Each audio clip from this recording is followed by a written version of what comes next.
J'ai la grande chance de faire partie de l'équipe qui accompagne Morane sur la dernière tournée.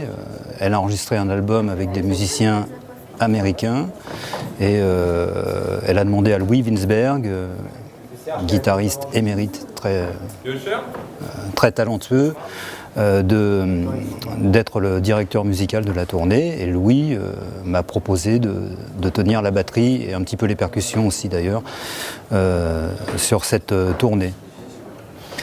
Donc voilà, on est en plein dedans en ce moment, on a plein de concerts, c'est vraiment un régal de tous les instants parce qu'elle joue, elle chante, on a choisi, le répertoire est vraiment intéressant, je dirais.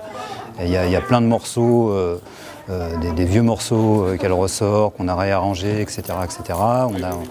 On a une super équipe technique, donc c'est un régal de travailler dans ces conditions-là et on prend beaucoup de plaisir à l'accompagner. J'ose espérer que c'est réciproque, et je crois que c'est réciproque.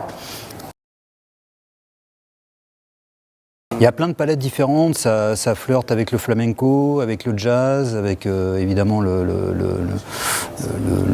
brésilien, le funk, voilà. Il y a tout un tas en fait, on essaie d'amener aussi notre truc, et nous, notre personnalité, elle est basée aussi sur le côté un peu protéiforme du jazz. Donc nous, on adore plein de choses, plein de styles de musique.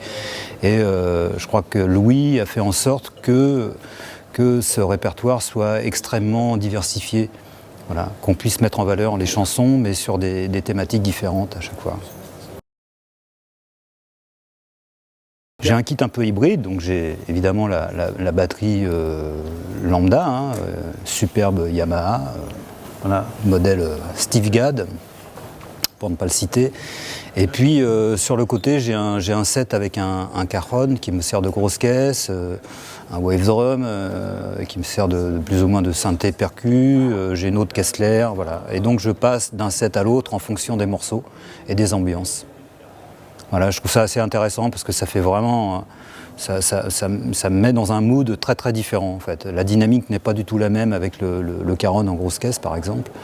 Et voilà, moi je kiffe bien sur cet aspect-là aussi depuis quelques temps.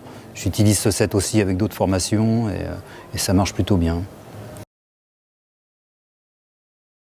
J'aime bien sortir des objets qui ne sont pas forcément dédiés à la batterie ou aux percussions. Voilà, j'ai un enjoliveur, là je ne l'ai pas là, mais normalement j'utilise un enjoliveur de vieille Mercedes. Voilà, je suis tout le temps en train d'essayer des choses. Des fois je bricole, je me fabrique un peu mes instruments de percu. Je trouve que l'intérêt c'est d'avoir un son personnel, donc c'est peut-être le seul moyen de pouvoir obtenir ça.